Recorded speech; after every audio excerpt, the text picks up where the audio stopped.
HSMM2377gmail.com. The transport ship Meridian's Edge shuddered as it descended through Earth's atmosphere. Its alien passengers pressed against the reinforced viewing ports with expressions ranging from curiosity to outright terror.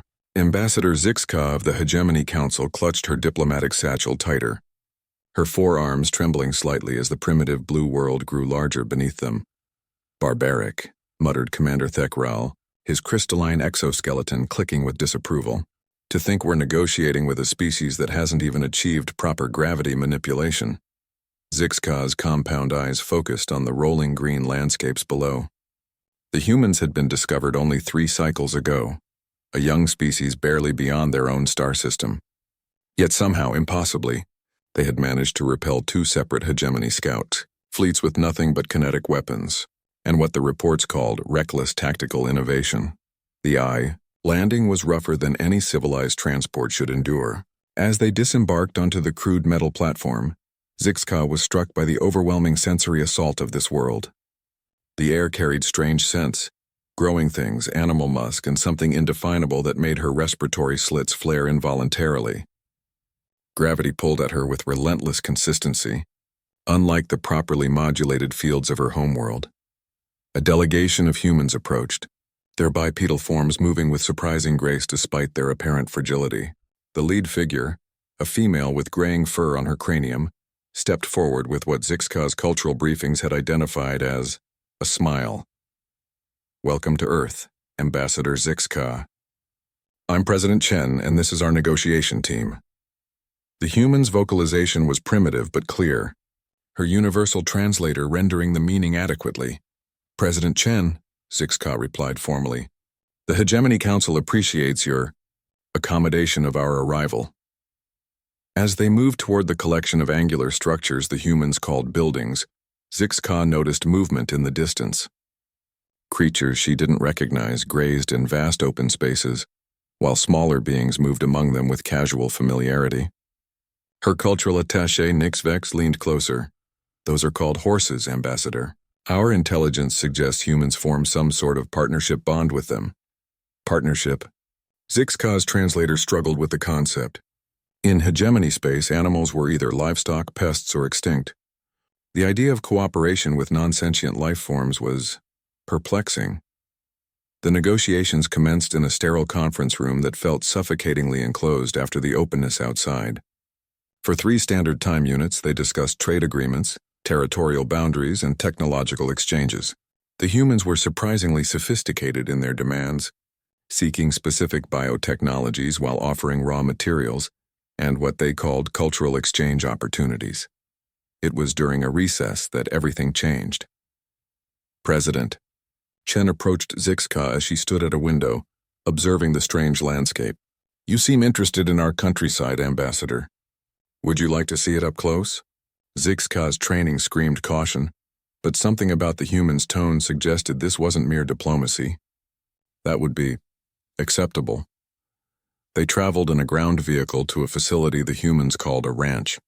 The structure was primitive by hegemony standards, constructed primarily of organic materials and metal alloys. But as they approached, Zixka found herself captivated by the sheer vitality of the place. A human male with weathered skin and kind eyes approached them. "Mrs. President, Ambassador, I'm Jake Morrison. Welcome to Sundown Ranch." Zixka watched as Jake moved among the large 4-legged creatures with absolute confidence. The beings, horses her briefings had called them, responded to his presence with obvious affection, approaching him without fear or hesitation. "How do you control them?" she asked, fascination overriding diplomatic protocol. Jake laughed, a sound that somehow conveyed warmth despite its alien nature. "Control? Ma'am, you don't control a horse. You partner with them. Build trust. Show respect." The concept was so foreign to hegemony, thinking that Zixka's translator actually paused before rendering the words. In her society, all relationships were hierarchical. The strong dominated the weak. The intelligent commanded the simple. This cooperation between species was unprecedented. "Would you like to meet one?" Jake asked, approaching a magnificent creature with a coat the color of burnished metal. "This is Sunset." "She's gentle, good with newcomers." Zixka found herself stepping forward despite every instinct telling her to retreat. The horse regarded her with large, intelligent eyes that seemed to assess rather than fear. Slowly, carefully, Jake guided her primary manipulator toward the creature's neck. The moment her digits made contact with the warm, living surface, something extraordinary happened. The horse's breathing synchronized with her own. She could feel the powerful muscles beneath the soft coat, the steady rhythm of a heart that beat with the same urgency as her own.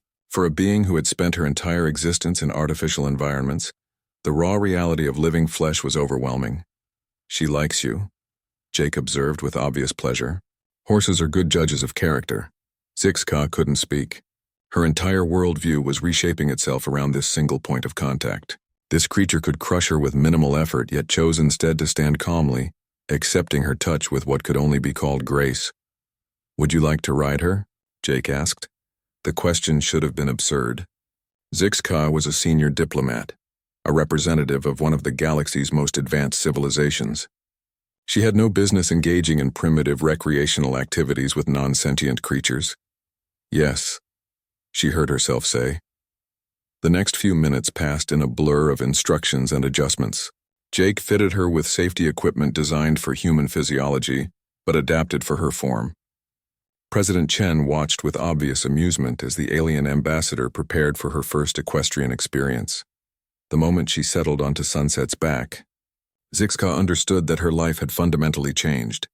The horse began to move with a gentle, rolling motion that seemed to connect directly to something primal in her nervous system.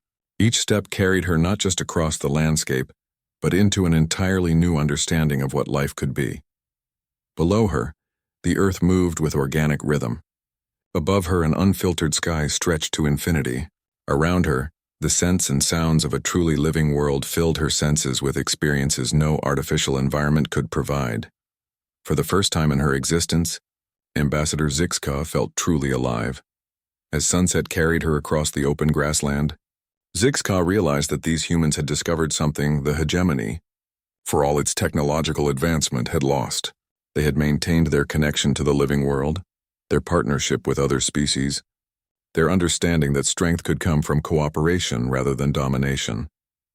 The diplomatic implications were staggering, but in that moment she didn't care about politics or trade agreements or galactic hierarchies. All that mattered was the rhythm of hoofbeats, the warm sun on her exoskeleton, and the incredible realization that she never wanted this feeling to end. The ride lasted only 30 Earth minutes, but when Jake helped Zixka dismount from Sunset, she felt as though she had awakened from a lifelong dream. Her legs trembled slightly as they adjusted to bearing her weight again, and she found herself reluctant to step away from the horse's warm presence. "Well?" President Chen asked, her expression carefully neutral despite the obvious curiosity in her eyes. Zixka struggled to find words in any language. Her entire diplomatic vocabulary seemed inadequate to describe what she had just experienced. The sensation is unprecedented." Jake stroked Sunset's neck with obvious affection. "She's something special, isn't she?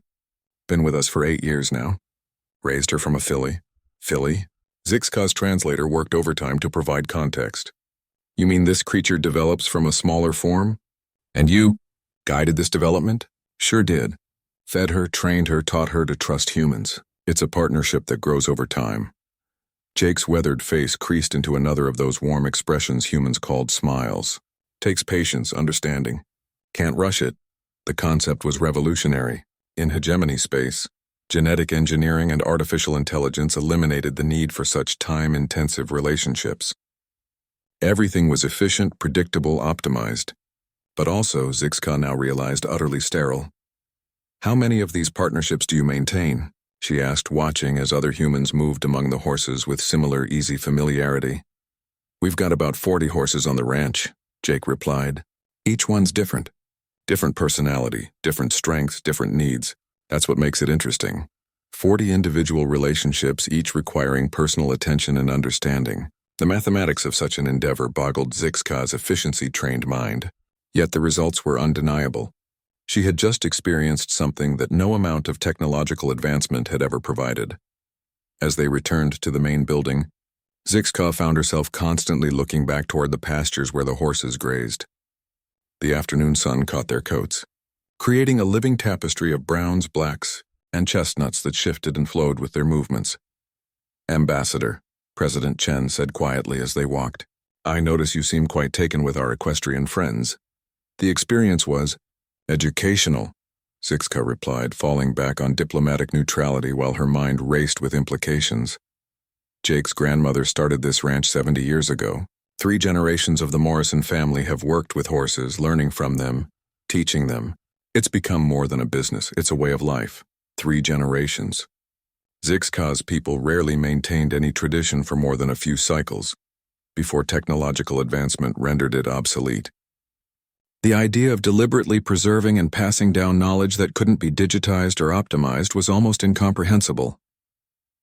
That evening, as the human delegation prepared dinner in what they called a barbecue, Zixka found herself drawn back to the paddock where Sunset stood quietly in the gathering twilight. The horse seemed to sense her approach, lifting her head and nickering softly. "She remembers you," came a voice behind her.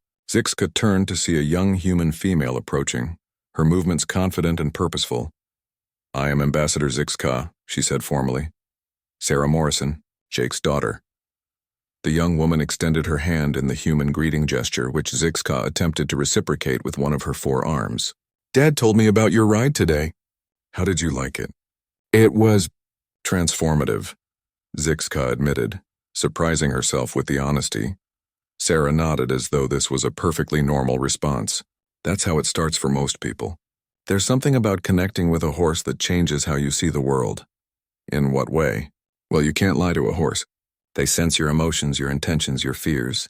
They respond to who you really are, not who you pretend to be. And when you're riding, you have to trust them completely, while they trust you to guide them safely. It's the purest form of partnership I know. Zixka considered this as she watched Sunset move closer to the fence. The horse stretched her neck toward them, and without thinking, Zixka reached out to touch the soft muzzle. "She likes you," Sarah observed. "Horses are excellent judges of character. They don't care about politics or species or technology. They just respond to honesty and kindness." The weight of those words settled heavily on Zixka's consciousness. In hegemony society, every interaction was calculated, every relationship defined by power dynamics and mutual advantage. The idea of a bond based purely on genuine emotion was not just foreign, it was revolutionary. Would it be possible to ride again tomorrow?" Zixka asked, then immediately felt foolish for the request. Sarah's face lit up with genuine pleasure. "Absolutely. In fact, if you're really interested, I could teach you some basic horsemanship. Nothing fancy, just the fundamentals of communication and care." "Communication?" Zixka's compound eyes focused intently on the young human. "You communicate with these creatures?" "Of course. Not with words, but horses are incredibly expressive. Body language, vocal sounds, behavior patterns. Once you learn to read them, it's like having a conversation." That night, as Zixka attempted to rest in the human-designed quarters, her mind churned with new possibilities. The official negotiations had proceeded adequately, trade agreements sketched out, territorial boundaries discussed, technological exchanges proposed. But those seemed suddenly insignificant compared to what she had discovered in that simple paddock. She accessed her personal communication device and began composing a preliminary report to the Hegemony Council. How could she explain that these primitive humans had achieved something the most advanced civilizations in the galaxy had overlooked? How could she describe the profound sense of connection she had felt, not to technology or artificial intelligence, but to another living being? The conventional report would focus on human military capabilities, resource availability, and potential strategic value. But Zixka found herself writing about partnership, trust, and the transformative power of interspecies cooperation. She wrote about the patience required to build genuine relationships, the wisdom in preserving traditions across generations, and the unexpected strength that came from vulnerability and mutual dependence.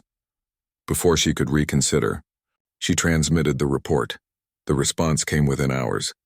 Counselor Prime Vet Khan's message was brief and pointed. "Ambassador Zixka, your preliminary report contains several concerning elements that suggest possible psychological compromise. Please submit standard diplomatic assessment immediately. Personal observations regarding local fauna are irrelevant to our strategic objectives." Zixka stared at the message for a long time. The Hegemony Council's response was exactly what she had expected, and exactly what she now realized was fundamentally wrong. They were treating this first contact as a resource acquisition opportunity, just as they had with every other species they had encountered. But humans weren't just another species to be cataloged and exploited. They had developed something that advanced technology couldn't replicate, a way of living that honored the connections between all living things. And somehow, impossibly, that approach had made them stronger rather than weaker. As dawn broke over the ranch, Zixka made a decision that would reshape not only her own future, but the future of human hegemony relations. She would complete her diplomatic mission, but she would also learn everything these remarkable beings could teach her about true partnership, and it would start with her second ride on Sunset, scheduled for later that morning. The morning air carried scents that Zixka was beginning to recognize. The sweet smell of grass heavy with dew, the warm musk of horses, and something else she couldn't identify but found oddly comforting. She had risen before the human sun reached its peak, drawn by an inexplicable urge to return to the paddock. Sarah Morrison was already there, brushing down a different horse than Sunset. This one was smaller, with a coat the color of dark soil and intelligent eyes that seemed to assess Zixka with calm interest. "Good morning, Ambassador," Sarah called out cheerfully. "I thought you might want to meet Thunder. He's a bit more spirited than Sunset, but incredibly responsive to an experienced rider." "I would hardly call myself experienced," Zixka protested, though she found herself approaching the fence with eager anticipation. "Experience isn't just about time," Sarah explained, leading Thunder closer. "It's about connection, understanding, trust. Yesterday, you and Sunset had an immediate bond. That's rare and valuable." As Sarah spoke, she demonstrated the brushing technique, her movements rhythmic and soothing. Thunder's eyes half closed with obvious pleasure, and Zixka noticed how the horse's breathing synchronized with Sarah's motions. "May I try?" Zixka asked, extending one of her manipulator appendages. Sarah handed her the brush, guiding her movements initially. "Long, smooth strokes. Follow the direction of the hair. Feel how he responds to your touch." The sensation was extraordinary. Through the brush, Zixka could sense Thunder's mood, his comfort level, his growing acceptance of her presence. When she found a particularly itchy spot behind his shoulder, the horse actually leaned into her touch, rumbling with contentment. "He's talking to you," Sarah pointed out with obvious delight. "Talking. That rumbling sound. It's how horses show satisfaction and trust.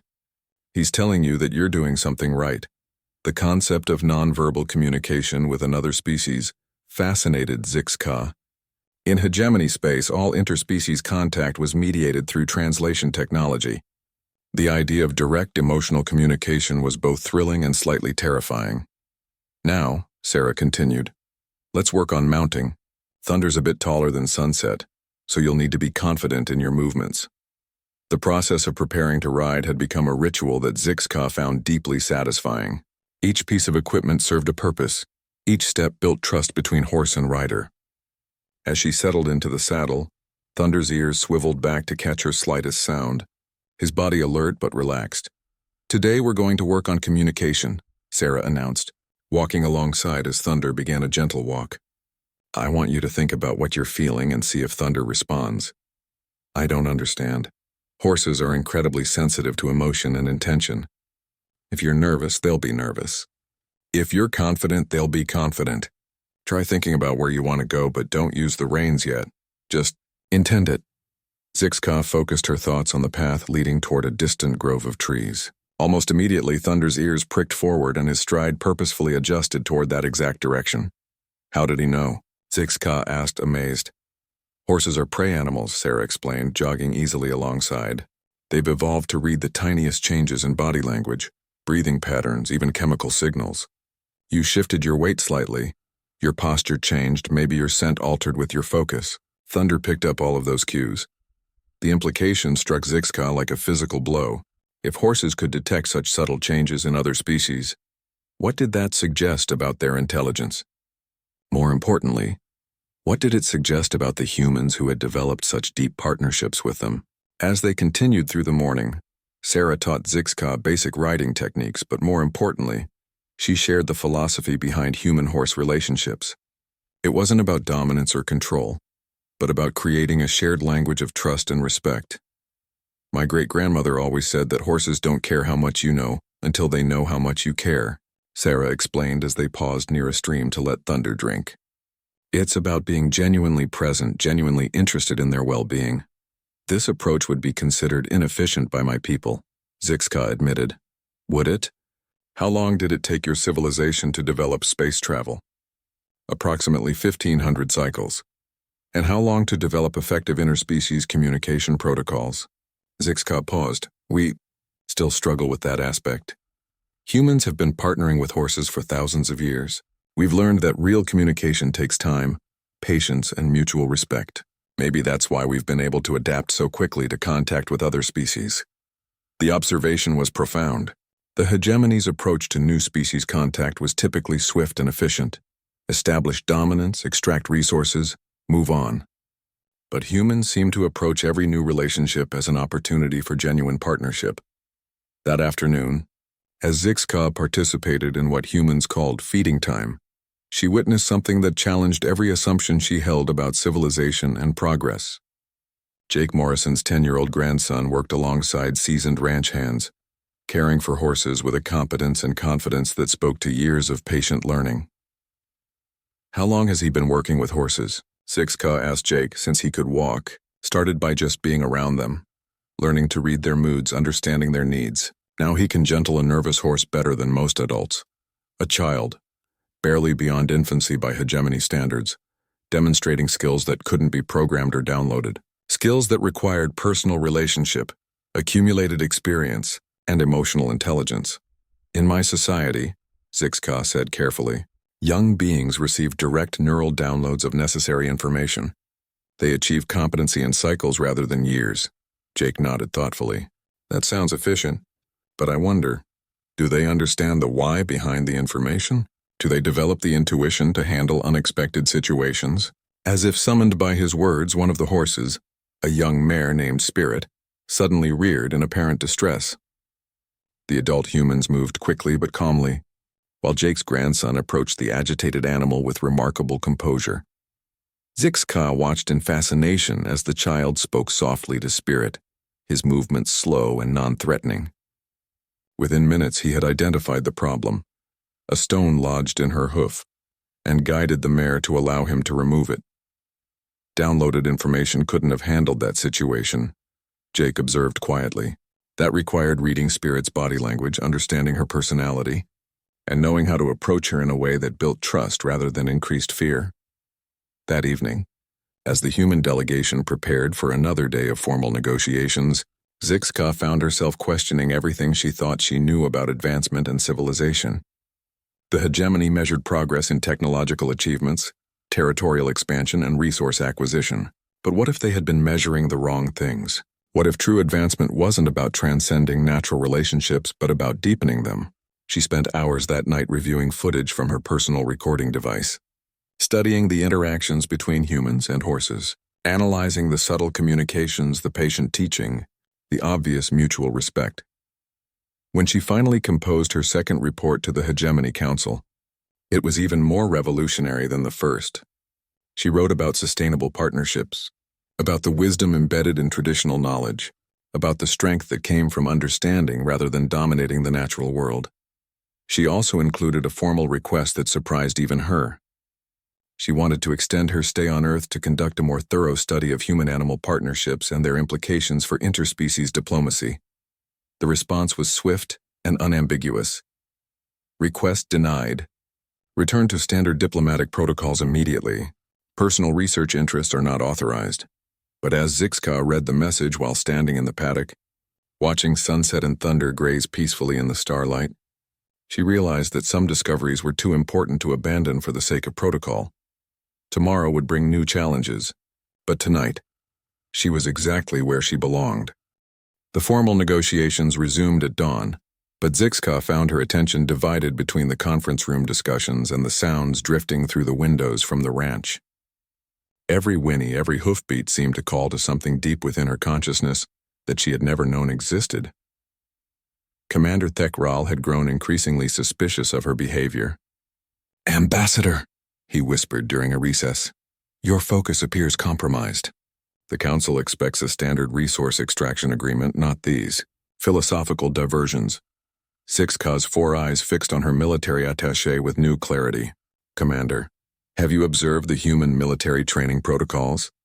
Briefly. Primitive kinetic weapons, basic tactical formations, nothing that poses a significant threat to hegemony forces. I suggest you observe more carefully, 6Ka replied, then returned to the negotiation table with renewed purpose.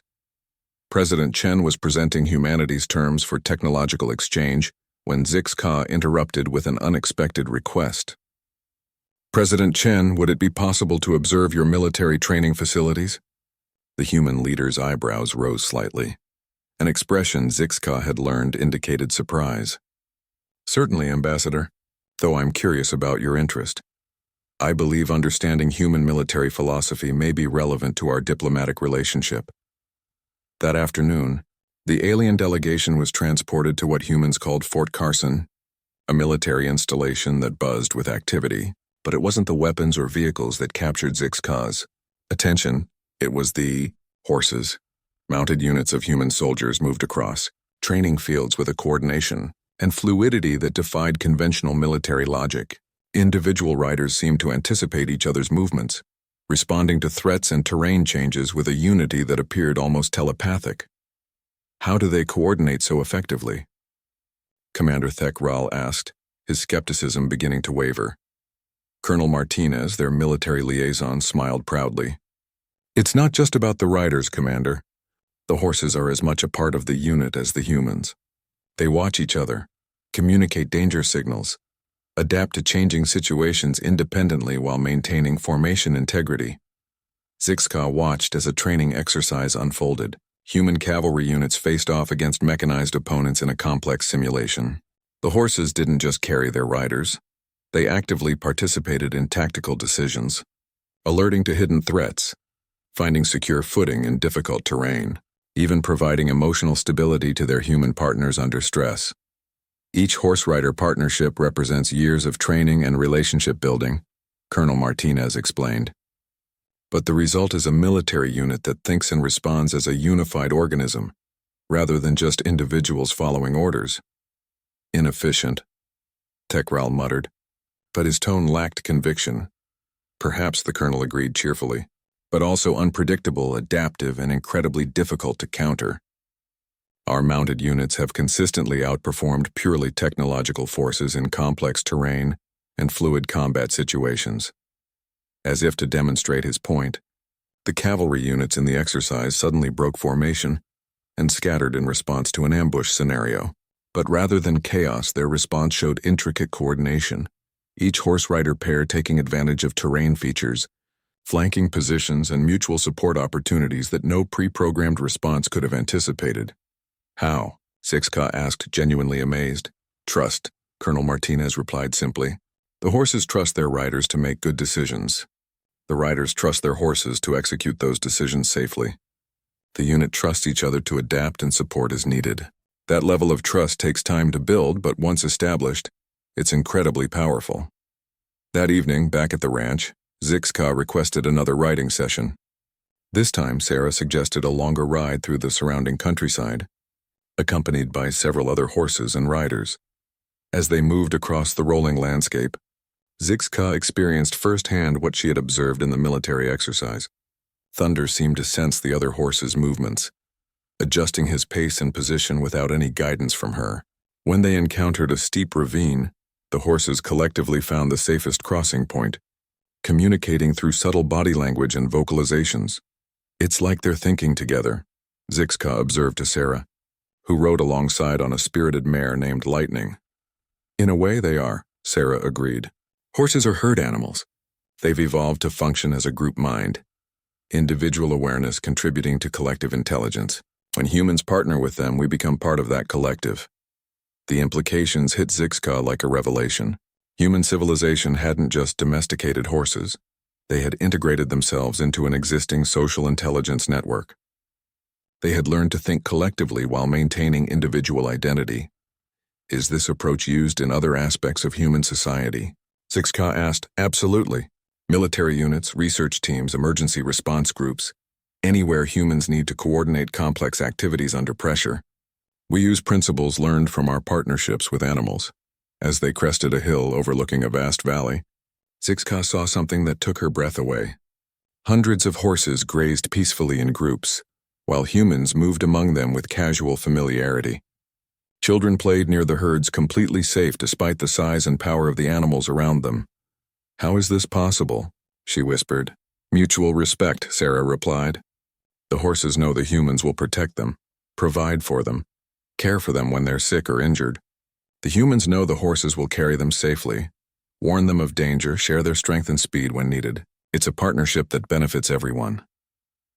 That night, Zixka's third report to the Hegemony Council was a masterpiece of diplomatic documentation. She detailed human military capabilities not in terms of weapons or technology, but in terms of adaptive intelligence, collective coordination, and strategic unpredictability. She explained how human-animal partnerships created military units that could outthink and outmaneuver technologically superior forces. She also included a revolutionary proposal. Rather than attempting to dominate or exploit humanity, the hegemony should seek to learn from them. The humans had developed something that advanced civilizations across the galaxy had lost: the ability to create genuine partnerships that enhance the capabilities of all participants. 3D. Response from Counselor Prime Vet Khan was swift and harsh. "Ambassador Zixka, your reports continue to demonstrate concerning deviations from established protocols. You are hereby ordered to conclude negotiations immediately and return to hegemony space for psychological evaluation and possible reassignment." But as Zixka read the message while standing in the paddock with Sunset nuzzling her shoulder, she realized that some discoveries were worth any personal cost. Tomorrow she would make a decision that would change not only her own life, but potentially the future of galactic civilization. The humans had offered her something the Hegemony Council couldn't understand. Not just alliance or trade agreement, but genuine partnership. And like the horses who had chosen to trust these remarkable beings, Zixka was beginning to understand that some choices were matters of the heart rather than strategic calculation. As Thunder wandered over to join Sunset in seeking her attention, Zixka smiled, an expression she had learned from watching humans but which now felt completely natural. Tomorrow would bring difficult decisions, but tonight, surrounded by beings who had chosen to trust her simply because she had shown them kindness, she felt more at home than she ever had in hegemony space. The morning brought an unexpected complication. As Zixka prepared for what she had decided would be her final ride before making her momentous decision, a new hegemony transport descended from orbit. The ship was smaller than the diplomatic vessel but carried unmistakable military markings. "Ambassador," Commander Thekral approached her with obvious relief. "Enforcement Division Kethmore has arrived to escort us back to hegemony space. The Council has grown concerned about the extended nature of these negotiations." Zixka's compound eyes tracked the descending ship with growing dread. The Enforcement Division was the hegemony's solution to diplomatic complications. Swift, efficient, and utterly without regard for local customs or relationships. "I have not completed my assessment," she replied carefully. "The Council believes you have completed enough assessment," Thekral said with poorly concealed satisfaction. "Division Leader Kalzek will be joining us within the hour." President Chen approached them with her usual composed diplomatic manner, but Zixka could see tension in the human's posture. "Ambassador, is there a problem with our negotiations?" "No problem," Thekral interjected before Zixka could respond. "Merely a routine change in diplomatic personnel. Division Leader Kalzek will complete the final negotiations." Zixka knew what that meant. Kalzek was notorious throughout hegemony space for his efficient approach to reluctant species. Comply or face technological and economic isolation. The careful relationship building she had observed between humans and their animal partners would be irrelevant to him. "President Chen," Zixka said urgently, "might I have one final riding session before my colleagues arrive?" The human leader's eyes sharpened with understanding. "Of course, Ambassador. Sarah is already preparing Sunset for you." As they walked toward the paddock, President Chen spoke quietly. "Ambassador, I want you to know that these past few days have been enlightening for us as well. Your interest in our partnerships with animals has helped us see our own culture from a new perspective." "In what way?" We've always taken our relationships with animals for granted, but watching you discover what we've known instinctively has reminded us how special these bonds really are. It's made us appreciate what we have. At the paddock, Sunset waited with obvious anticipation, her ears pricked forward at Zixka's approach. But there was another horse with her, Thunder, and several others that Zixka had met during her stay. "They're all here," Sarah explained with a smile that seemed tinged with sadness. "Word spread that you were leaving. Horses remember kindness and they wanted to say goodbye." The simplicity of it overwhelmed Zixka. These beings, with no understanding of galactic politics or diplomatic protocol, had gathered simply because they valued the connection they had formed with her. It was the purest expression of friendship she had ever encountered. As she mounted Sunset for what might be the last time, Zixka felt a profound sense of loss settling over her. In just a few days, these humans and their animal partners had shown her a way of living that made her own advanced civilization seem hollow and incomplete.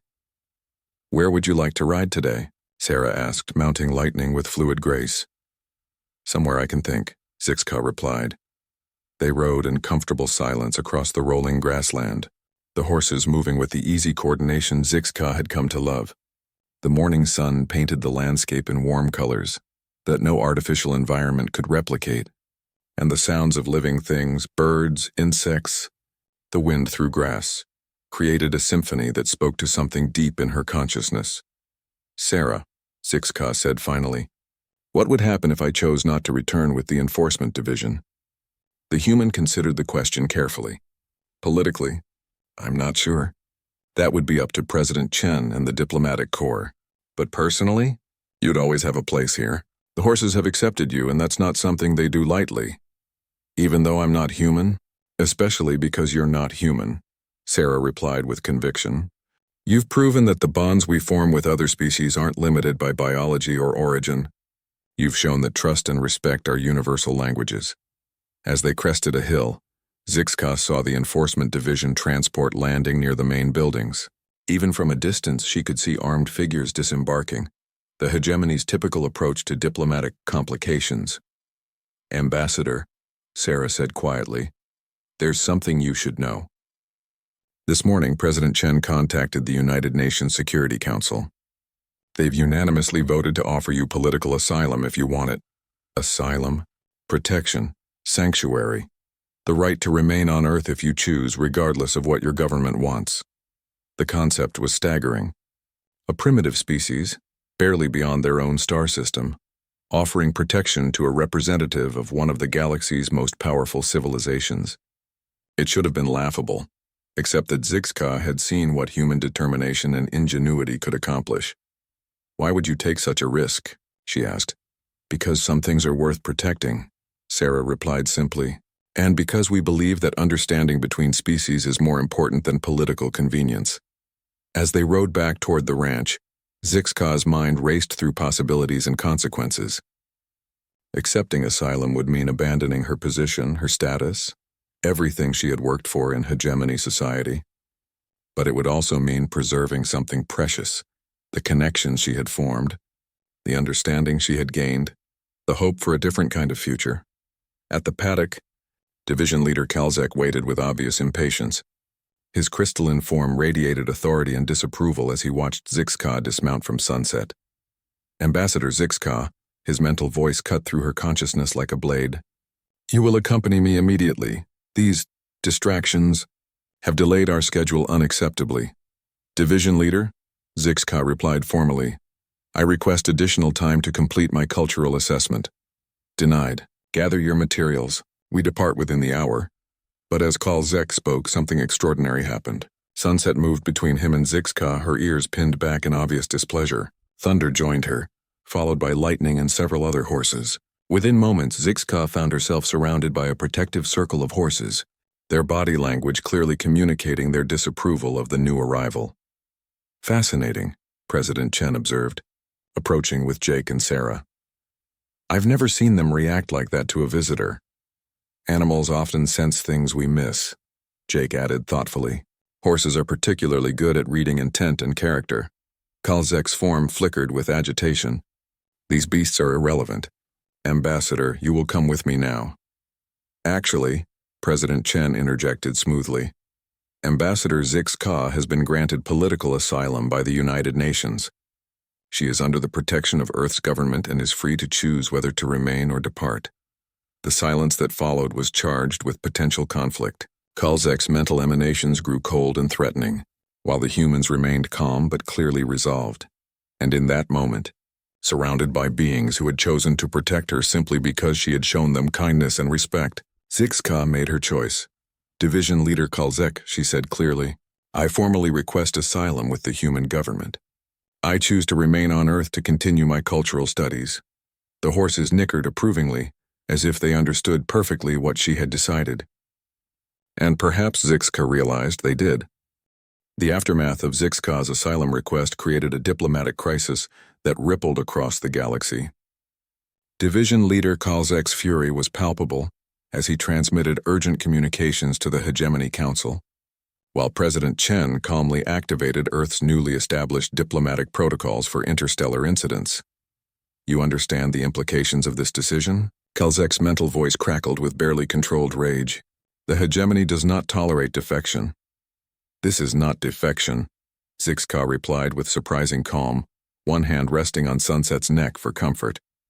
This is an ambassador choosing to extend her cultural studies in order to better serve diplomatic relations between our species. Cultural studies? Kalzek's form pulsed with skepticism. You speak of primitive beasts as though they possess strategic value. Perhaps that's exactly the problem, President Chen interjected diplomatically. Division Leader, you're welcome to observe our facilities and judge for yourself the value of human-animal partnerships. We have nothing to hide. What followed was a week of the most unusual diplomatic negotiations in galactic history. Kalzek, faced with the choice between military escalation against a species that had already proven surprisingly effective in combat, or attempting to understand the situation, grudgingly agreed to a brief observation period. Jake Morrison was assigned as his guide, a decision that initially seemed disastrous but proved inspired. The weathered rancher approached the alien enforcement officer with the same patient kindness he showed to nervous horses. You ever work with animals, Division Leader? Jake asked as they walked through the paddocks. Animals are resources to be managed efficiently, Kalzek replied curtly. Ah. Well, different approaches, I suppose. Here, let me show you something interesting. Jake led him to a pen where a young horse was being treated for an injured leg.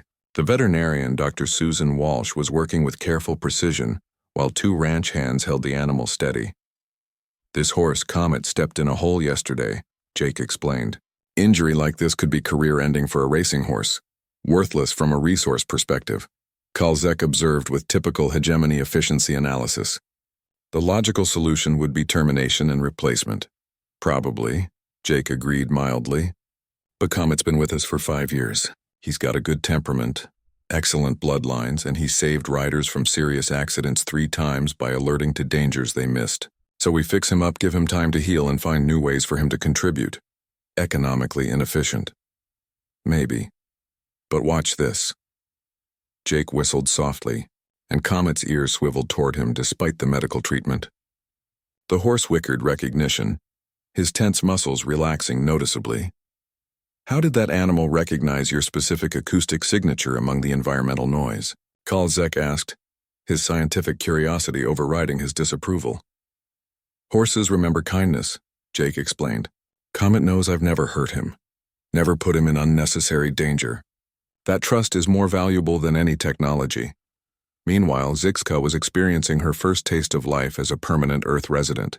President Chen had arranged for her to stay at the ranch while her asylum status was processed, and she found herself falling into daily routines that felt more natural than anything she had experienced in hegemony space.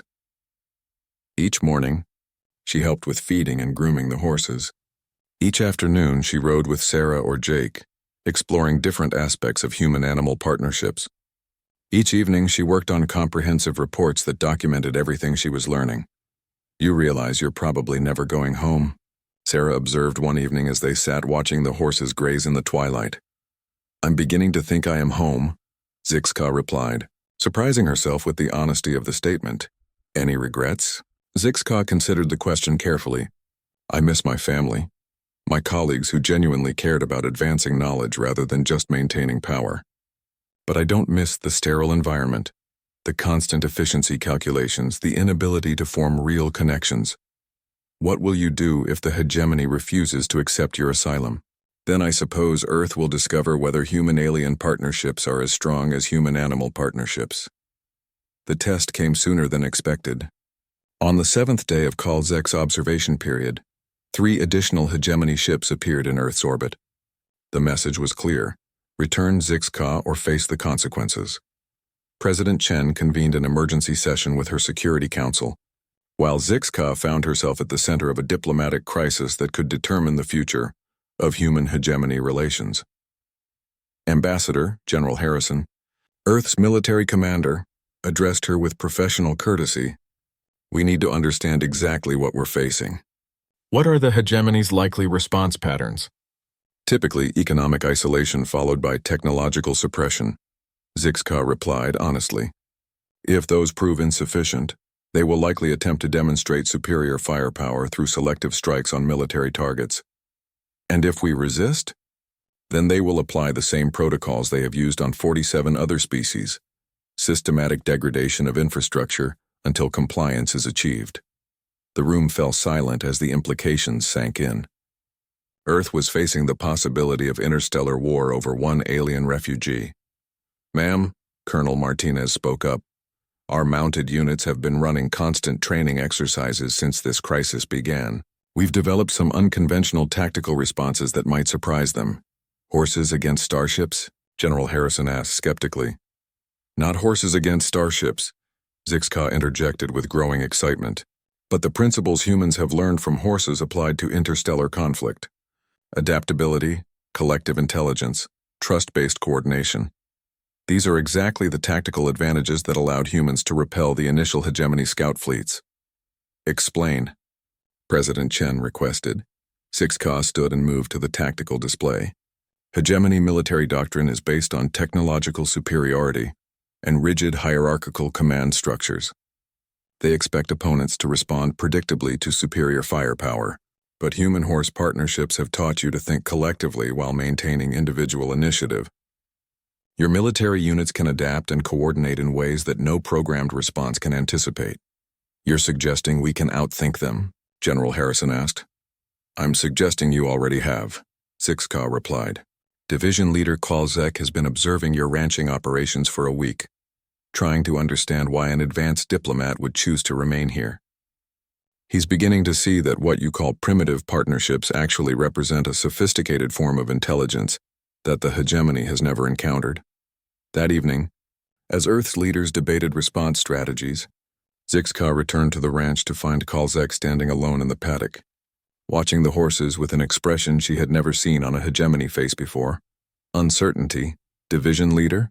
She approached cautiously. "Ambassador," he replied without turning away from the horses, "I have observed these partnerships for 7 standard cycles. I do not understand how non-sentient creatures can demonstrate what appears to be strategic intelligence." "Perhaps," Zixka suggested gently, "the error is in assuming they are non-sentient, as if summoned by their conversation." Sunset approached the fence, regarding Kalzek with calm interest.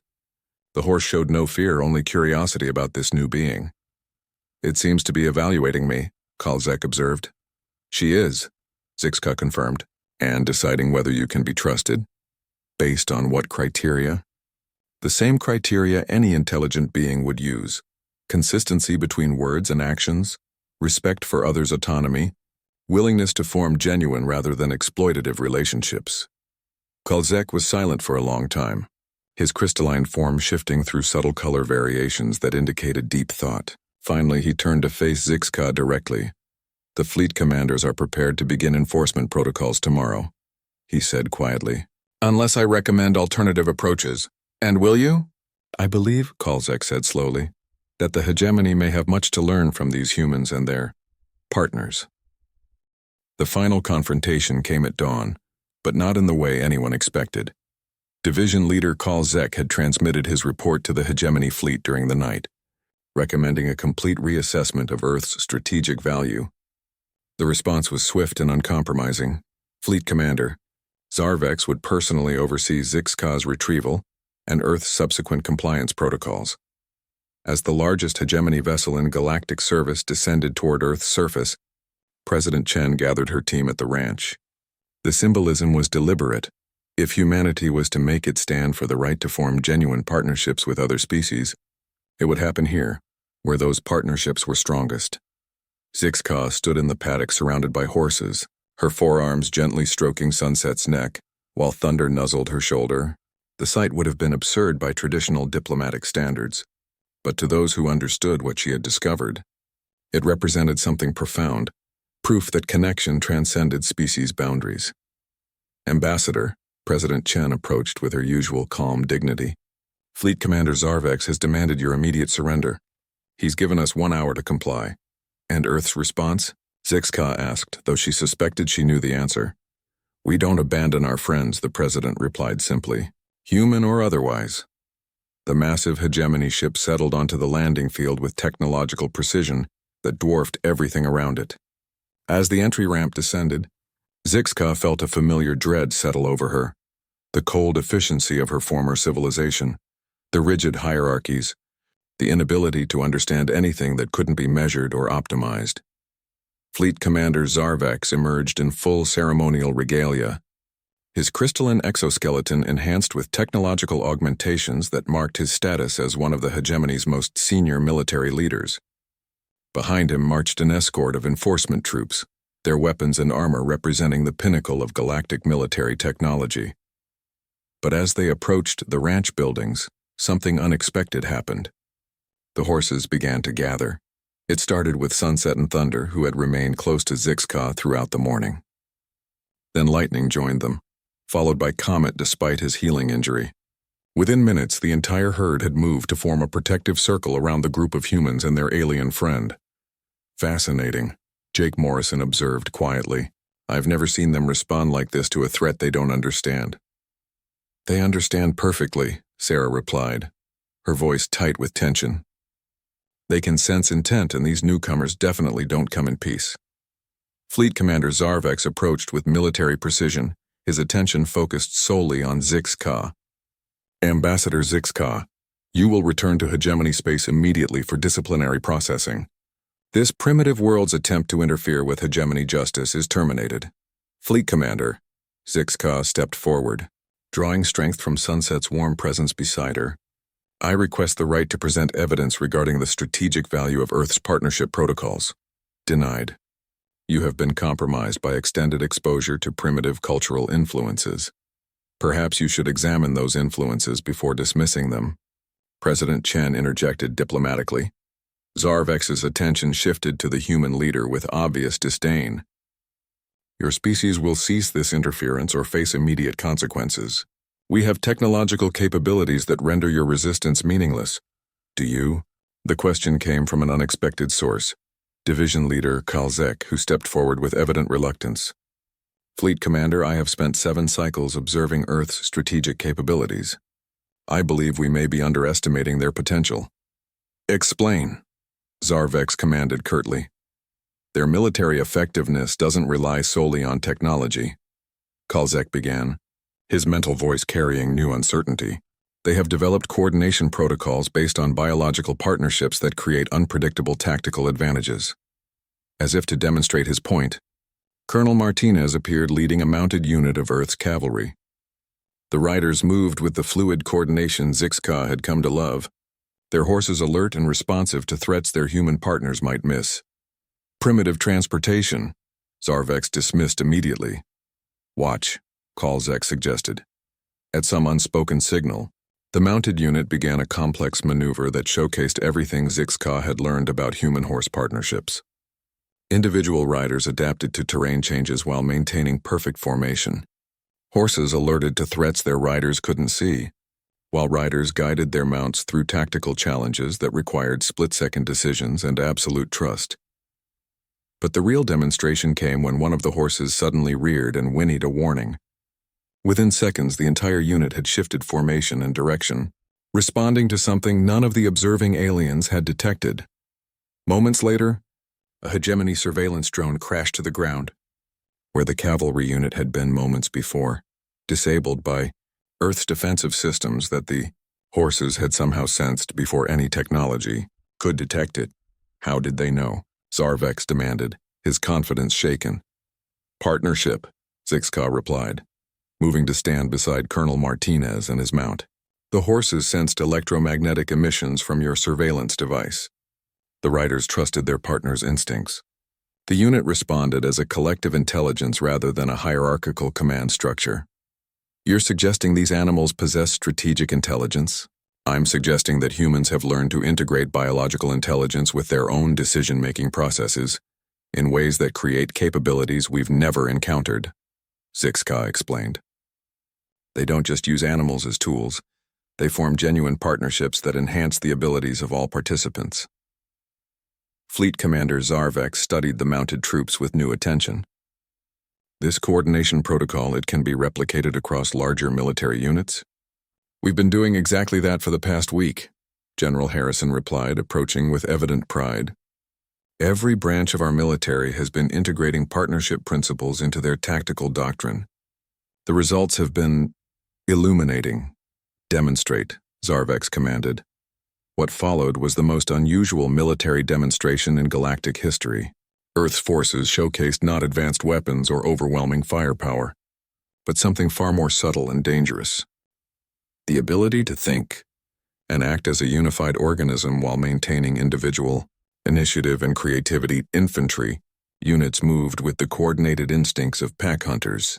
Naval squadrons adapted their formations like schools of fish responding to predators. Air Force pilots flew with the collective awareness of migrating birds.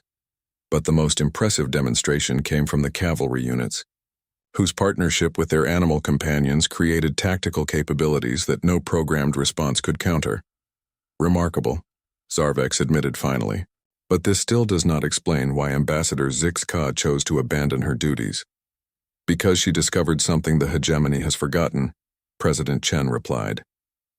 That true strength comes not from domination but from partnership, not from control but from trust. Zixka stepped forward, her decision crystallizing with perfect clarity. Fleet Commander, I request permission to establish a permanent diplomatic mission on Earth.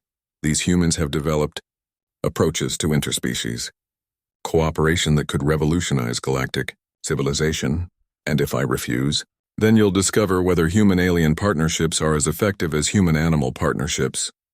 Zixka replied with quiet confidence. The silence stretched for long moments as Zarvex processed the implications. Around them, horses grazed peacefully while their human partners remained alert but calm, ready to respond to whatever decision the hegemony leader might make. Finally, Zarvex's crystalline form shifted through the color patterns that indicated deep consideration. Very well, Ambassador. You will establish a permanent research mission to study these partnership protocols, but you will report regularly on their potential applications to broader hegemony interests. As the hegemony fleet departed, leaving behind a much smaller diplomatic vessel, Zixka found herself exactly where she belonged, standing in a paddock surrounded by beings who had chosen to trust her simply because she had shown them kindness and respect.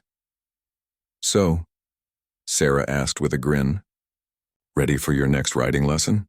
Zixka looked around at the humans and horses who had become her new family, at the vast sky that stretched endlessly above them, at a world where partnership was valued more than power. I believe, she said, mounting Sunset with practiced ease. I'm ready for everything this world has to teach me. And as they rode across the rolling grassland toward a future filled with infinite possibilities, Zixka knew that her first ride on a horse hadn't just changed everything.